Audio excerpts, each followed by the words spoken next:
प्रदेश के जल प्रबंधन पर खासा फोकस कर रही भजनलाल सरकार आगामी बजट में ड्रीम प्रोजेक्ट पीकेसी एआरसीपी को और ज्यादा रफ्तार देगी। साथ ही यमुना जल प्रोजेक्ट को लेकर भी सरकार कुछ घोषणा कर सकती है। उधर नहरों की रिलाइनिंग और खालों के निर्माण के अलावा बांधों के रखरखाव पर बड़ी राशि का तोहफा मिल सकता है।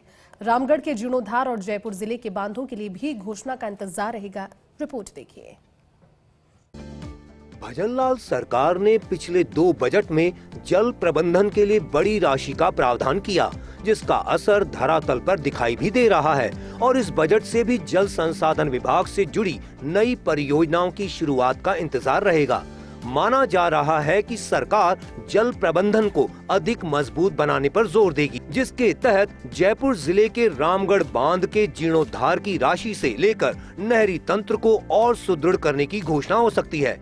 पंचायती राज संस्थाओं की 3236 जल संरचनाओं के रखरखाव के लिए राशि स्वीकृत हो सकती है, ताकि ग्रामीण इलाकों के लाखों किसानों को फायदा हो सके। उधर राजस्थान वाटर ग्रिड कॉरपोरेशन के तहत कई नए कामों की शुरुआत की घोषणा हो सकती है। बजट से जनता को उम्मीद, सरकार का जल प्रबंधन पर रहेगा फोकस। पीकेसी एआरसीपी और यमुना जल प्रोजेक्ट को मिलेगी रफ्तार। बजट में नहरों की रिलाइनिंग और खालों के निर्माण के लिए बड़ी राशि हो सकती स्वीकृत। 500 एनीकटों के जीर्णोद्धार और मरम्मत की घोषणा संभव। जयपुर जिले से जुड़े 12 बांधों की नहरों के जीर्णोद्धार के लिए घोषणा संभव। रामगढ़ बांध के जीर्णोद्धार के लिए मिल सकती बड़ी सहायता। इंटरलिंकिंग ऑफ रिवर के काम और वाटर वे प्रोजेक्ट को मिल सकती रफ्तार। माही बेसिन प्रोजेक्ट के लिए हो सकती राशि की घोषणा। जवाई बांध से जोधपुर तक कई किलोमीटर क्षतिग्रस्त फीडर नहर के जीर्णोद्धार के लिए राशि।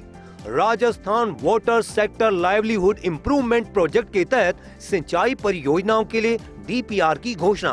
प्रदेश में 10 बड़े प्रोजेक्ट की शुरुआत के लिए डीपीआर बनाने की घोषणा संभव। पंचायती राज संस्थाओं की 3236 जल संरचनाओं के लिए हो सकती राशि स्वीकृत।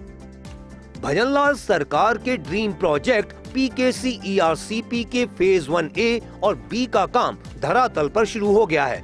प्रोजेक्ट के हर काम के लिए मुख्यमंत्री स्तर पर मॉनिटरिंग की जा रही है और तय टाइमलाइन के तहत दिन रात काम भी हो रहा है। सरकार के आगामी बजट में प्रोजेक्ट के तहत अब तक हुए काम की जानकारी के अलावा अगले 1 साल कार्यों का खुलासा कर सकती है। पीकेसी एआरसीपी के फेज 1B के इन कामों पर रहेगा फोकस। ईसरदा से रामगढ़ बांध करीब 116 किलोमीटर का सफर तय कर पानी पहुंचेगा रामगढ़ बांध। 2 हिस्सों में नहर और 3 हिस्सों में पाइपलाइन से पहुंचेगा पानी। करीब 40 किलोमीटर की नहर और 76 किलोमीटर की रहेगी पाइपलाइन। ईसरदा, डील नदी और ढूंढ व अमानी शाह नाले को मिला पंप हाउस बनेगा।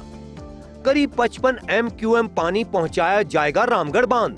भूमि अधिग्रहण सहित करीब 2200 करोड़ रुपए आएगी लागत। बीसलपुर से अजमेर नहरी तंत्र और पाइप लाइनों से पहुंचाया जाएगा पानी। अजमेर तक पहुंचाया जाएगा करीब 200 MQM पानी। 28 किलोमीटर नहरी तंत्र और 70 किलोमीटर तक डलेगी पेयजल लाइन।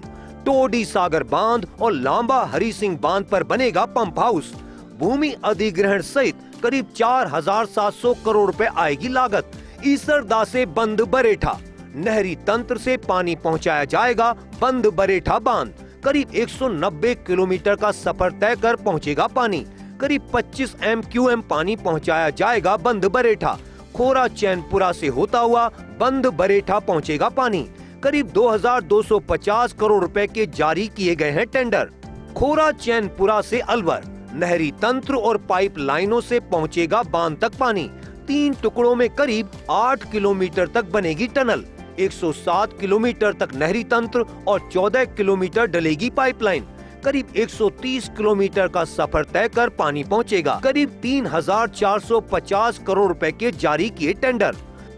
सरकार आगामी बजट में जल संसाधन विभाग के 10 बड़े प्रोजेक्ट की डीपीआर तैयार करने की घोषणा कर सकती है और जिन योजनाओं में डीपीआर तैयार हो गई, उनमें काम शुरू करने के लिए राशि स्वीकृत की जा सकती है। बजट में नहरी तंत्र से लेकर जल प्रबंधन पर खासा फोकस रहेगा, ताकि आगामी कुछ साल में ग्रामीण इलाकों के साथ ही शहरी क्षेत्र के लोगों को बेहतर लाभ मिल सके। पिछले बजट की योजनाओं कि डीपीआर जो पूरी हो गई उसके काम की शुरुआत के लिए बजट स्वीकृत किया जा सकता है और 10 बड़े नए प्रोजेक्ट की डीपीआर की घोषणा हो सकती है। उधर रामगढ़ बांध के जीर्णोद्धार की और राशि मिल सकती है ताकि रामगढ़ बांध का स्वरूप जो है अगले साल में पूरे तरीके से निखरा हुआ दिखाई दे सके।